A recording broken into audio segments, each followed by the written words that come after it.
He handed me the papers on the third night of our honeymoon, right there on the balcony of our rented cottage in Tofino, with the Pacific crashing against the rocks below and a glass of Okanagan red I hadn't even touched yet sitting on the railing beside me. I remember the sound of the waves. I remember the way the fog was rolling in off the water. I remember thinking, before I looked down at what he was holding, that this was the most beautiful place I had ever been in my life. Then I read the words "petition for divorce" at the top of the first page, and the world went completely silent. "I need you to sign these," my husband said. He was calm. Eerily, almost clinically calm, the way someone sounds when they've rehearsed a conversation so many times that all the feeling has been wrung out of it. "Tonight, if possible." I looked up at him, his face. The face I had kissed at the altar 8 days ago in front of 112 people, including my mother, who had cried so hard her mascara had left 2 dark rivers down her cheeks.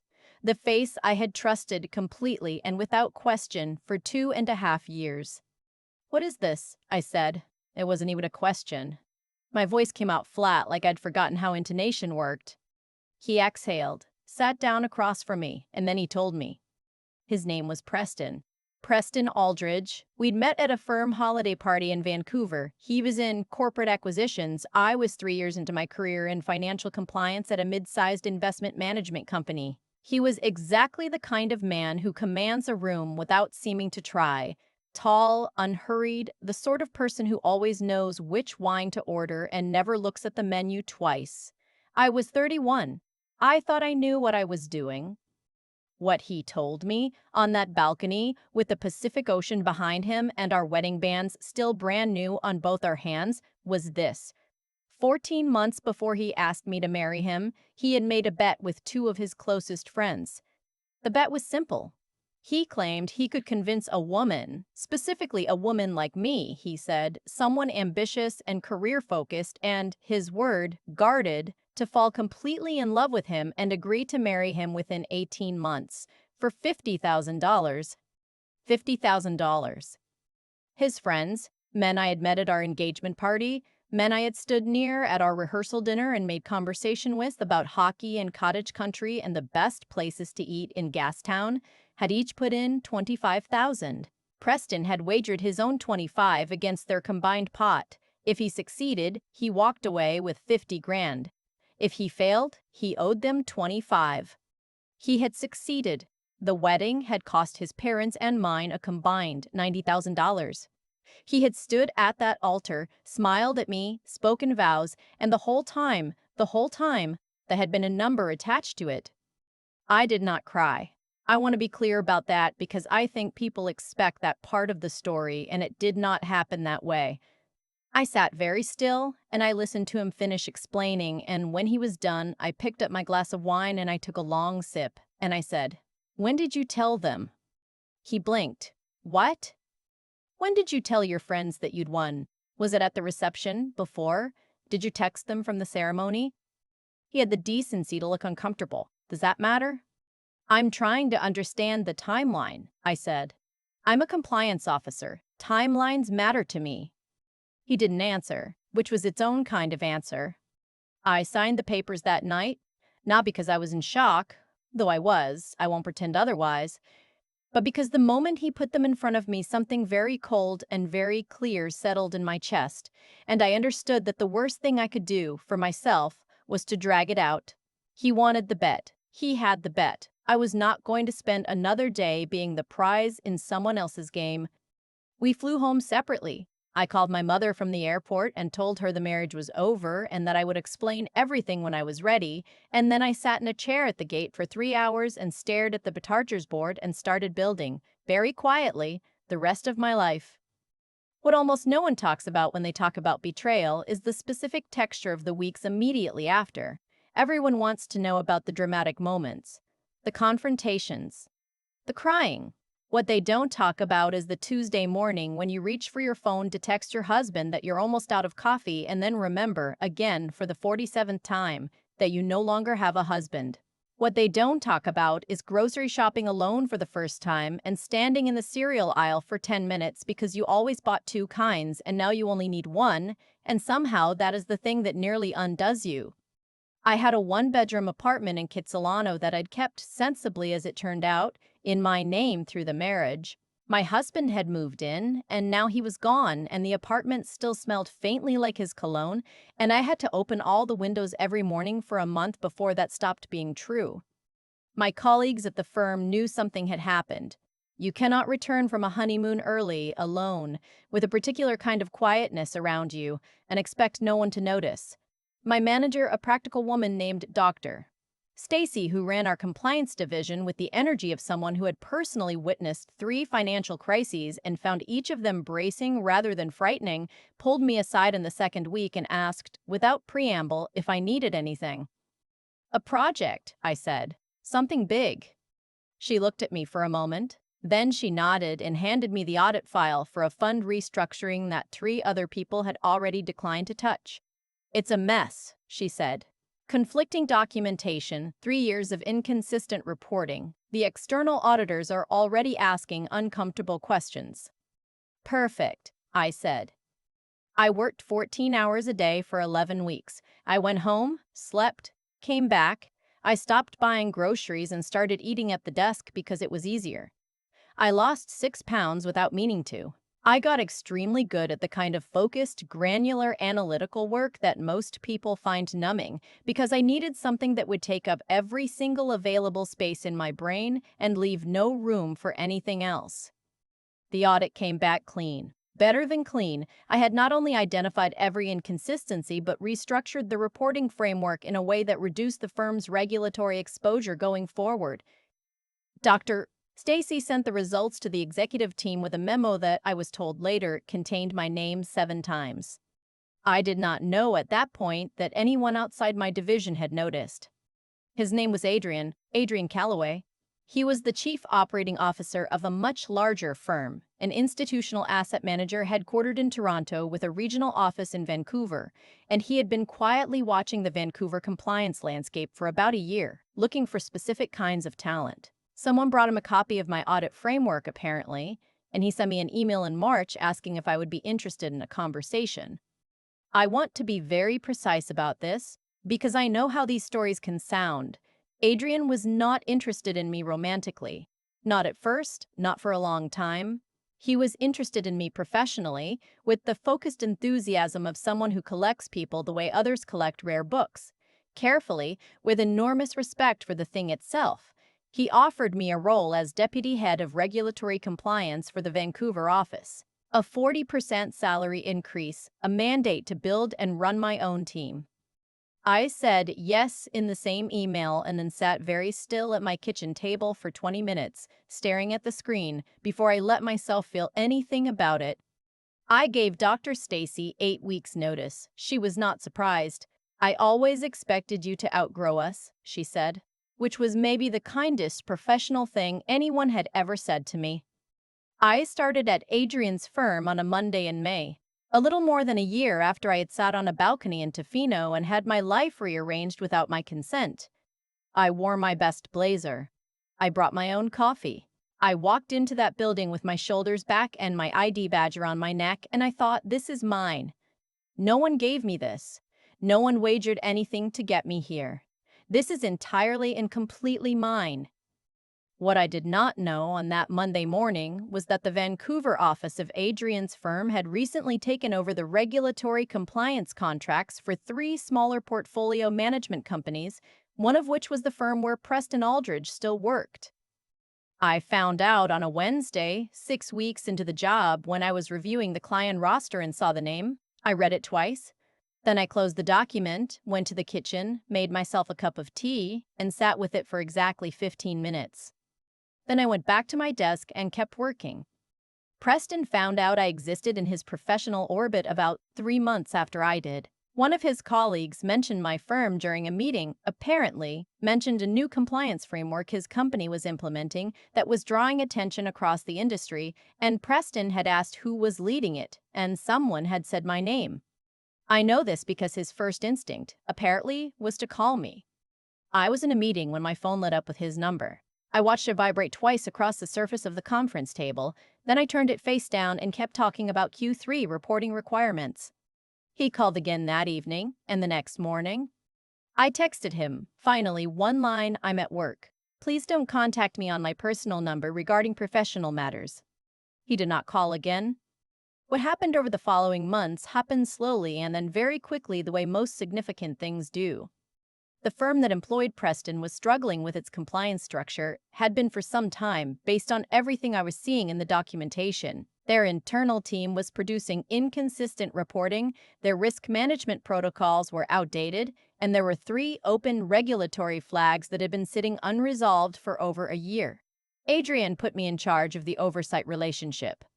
I want to be honest about how I felt. I want to be honest because I think honesty is the only thing that gives any of this meaning. When I first understood the full scope of what I was going to be doing, when I understood that I would, in a professional capacity, have direct oversight authority over the division where my ex-husband worked, I sat in my car in the parkade for 20 minutes and had a very frank internal conversation with myself about what kind of person I intended to be. I decided I intended to be exactly the kind of person I had always been, meticulous, fair, and completely unmoved by anything that wasn't the work.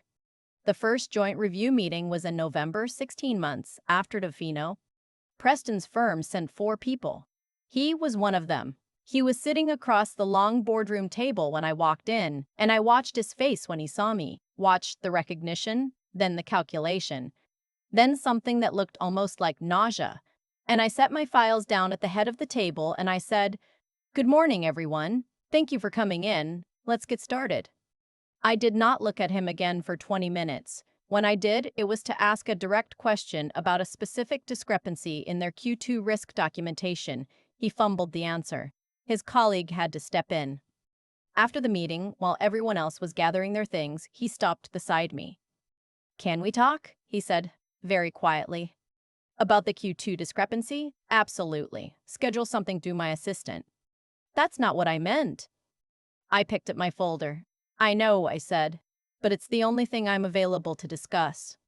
The situation at his firm deteriorated over the winter. The open regulatory flags were escalating. One of them, related to inadequate disclosure on a series of structured products, had attracted the attention of the provincial securities regulator. Adrian and I had a number of difficult conversations with their executive team about remediation timelines.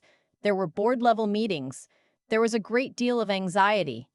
In February, their chief compliance officer resigned. It was not entirely voluntary, from what I understood. The board retained Adrian's firm to manage the transition, which meant that, for a period of roughly 4 months, I had direct operational authority over their compliance function. Preston's performance reviews during this period were my professional responsibility. His team's work crossed my desk every week. He had been, apparently, relying on the departed compliance officer to cover for a number of his own reporting gaps.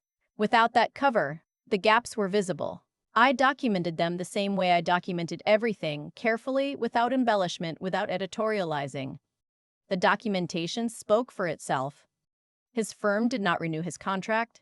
I found out through a standard personnel communication, a brief email to the oversight team noting a change in staff.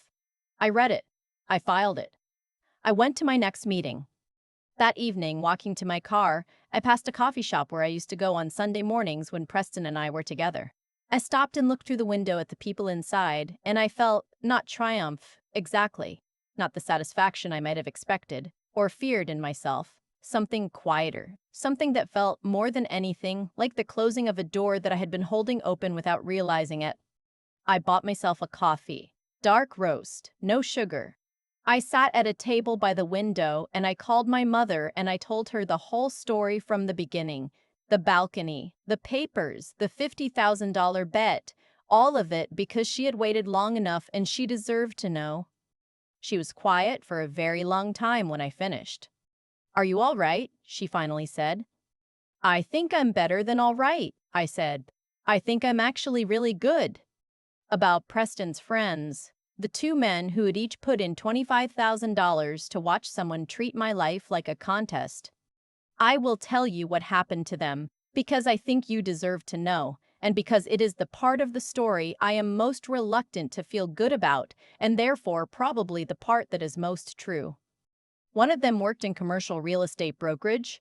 In the spring, a client of his filed a formal complaint with the Real Estate Council of BC alleging misrepresentation in a commercial transaction. The investigation that followed turned out to be fairly involved. I did not cause this. I did not know it was happening until it was already underway. I mention it only because it happened. The other one I heard about through a mutual acquaintance many months later. He had apparently told several people at various social events the broad outlines of the bet, treating it as a funny story, an amusing anecdote from the not-so-distant past. What he had not anticipated was that one of the people he told it to was someone who knew me, someone who cared about me, someone who wrote a very detailed account of what she'd heard and posted it, without naming herself, to a community Facebook group that several thousand Vancouver professionals follow. The response was not kind. The names were eventually inferred, the story spread. His fiancée, at the time, broke off their engagement. I had nothing to do with that either. I want to be very clear about this. I did not orchestrate it, I did not encourage it. What I believe, and what I will continue to believe, is that certain things unspool on their own eventually. That cruelty has a kind of structural instability, a tendency to collapse under its own weight when left alone long enough. I was left alone long enough. I let everything else take care of itself. Adrian and I had dinner for the first time outside a work context in April of that year, almost exactly 2 years after Tofino. It was his idea. He was direct about it in the way he was direct about everything. He said he'd spent the better part of 18 months thinking of me as the most professionally formidable person he'd encountered in his career, and he'd recently started thinking about me in other ways as well. And if that was unwelcome, he would appreciate knowing immediately so he could file it away and never mention it again. I laughed. I don't think I'd laughed like that. Genuinely, unexpectedly, the kind that catches you off guard in longer than I could account for. It's not unwelcome, I said. Good, he said. I made a reservation at a place in Yala Town. Tuesday work? Tuesday worked. I won't tell you that falling in love with Adrian was uncomplicated, because nothing about that time of my life was uncomplicated, and he would be the first to tell you that I came into the relationship with a very healthy skepticism and a battery of tests I was not aware I was administering. But I will tell you that he passed every one of them, not by trying to, not by performing, by simply being, consistently the person he had always presented himself as, which turned out to be the most radical thing a man had ever done for me. We moved in together the following spring, into a place in Mount Pleasant with a small back porch where we drink coffee on Sunday mornings and watch the neighbor's dog investigate the same patch of garden it has investigated every week for 2 years. It is not a dramatic life. It is not a life that looks particularly remarkable from the outside. It is the most solid thing I have ever stood on. My mother asked me once, not long ago, whether I ever thought about what I would have said to Preston that night on the balcony if I'd known what I know now. If I'd had any of this. The career, the city, the Sunday mornings, the absolute bedrock certainty of where I stand, available to me in that moment. I thought about it for a while. I would have signed the papers faster, I said, and I would have thanked him. She gave me a look. Not for the bet, I said, not for any of that. For the fact that, as it turned out, he was the wrong door, and he saved me about a decade of standing in front of it. She still looks skeptical. Mothers retain the right. But here is what I have come to understand. In the years since a man handed me divorce papers on a honeymoon and thought that was the end of my story, the bet was never really about me. It was about him. About what he needed to believe about himself. About how he needed to move through the world. I was a variable in his equation. A thing to be solved. What he never calculated was that I was also building my own equation the whole time, quietly, without telling anyone, without asking anyone's permission. And when the numbers finally came in, they were mine. Every single one of them. I've thought a lot about what it actually takes to walk out of a situation like that one, off a balcony in Tofino, into the fog, with divorce papers in your hands and $50,000 worth of humiliation sitting in your chest, and not fall apart, not permanently, not in the way that changes the shape of who you are. What I've come to believe is that it starts with something most people don't talk about when they talk about resilience. It's not toughness, exactly. It's more like a refusal to let someone else's cruelty become the story you tell about yourself. Preston made a bet. That was his character, his choices, his moral ledger, not mine. The moment I signed those papers and put the pen down, I made a decision, maybe without fully knowing it, that his version of me was not the version I was going to live in. That took something. It took a kind of inner honesty that I don't think I would have been able to name at the time, but I can name it now. I had to know the difference between what was done to me and who I actually was. Those are not the same thing. Even when they feel like it, the work I threw myself into after, the 14-hour days, the audit that 3 other people had walked away from, that wasn't escapism. Or it was, partially, but it was also something else. It was me proving something to myself before I proved it to anyone else. Dr. Stacy gave me the file, but I was the one who sat with it until I understood every number, every discrepancy, every gap in the reporting structure. No one handed me that. No one wagered anything on my behalf to make it happen. And I think that matters more than people realize, that you have to build something real with your actual hands, your actual mind, so that when it stands up, you know it's yours. Adrian once said to me, fairly early in our relationship, that what drew him to my work before he ever thought of anything else was that it was meticulous without being defensive. He said a lot of compliance work has a quality of self-protection to it, people covering their tracks, justifying previous decisions. Mine, he said, read like someone who was genuinely trying to find out what was true. I took that as the best professional compliment I have ever received. Because that's what I was doing. That's what I have always been trying to do. Not to win, not to revenge anything. Just to find out what was actually there. I think about Preston sometimes, not with anger anymore, that burned off a long time ago. I think about what it must feel like to move through the world the way he did, treating other people as variables, as instruments towards some outcome that was always really about himself. And I think that is an extraordinarily lonely way to live. Whatever he has or doesn't have now, he built it on a foundation that couldn't hold weight. Things built like that tend to collapse eventually. Not because the universe is keeping score in any cosmic sense. I don't think it works that way. But because the skills required to deceive people are fundamentally different from the skills required to build something real. You cannot get good at both at the same time. What I got good at in those 18 months was building something real. That's the whole of it, if I'm being honest. The integrity to face what happened without flinching from it. The discipline to sit with difficult work until I understood it. And the willingness to keep going on the days when going on felt like the hardest possible ask. Those 3 things, practiced quietly and without audience, turned out to be worth more than anything anyone could have wagered on my behalf. The numbers came in. They were mine.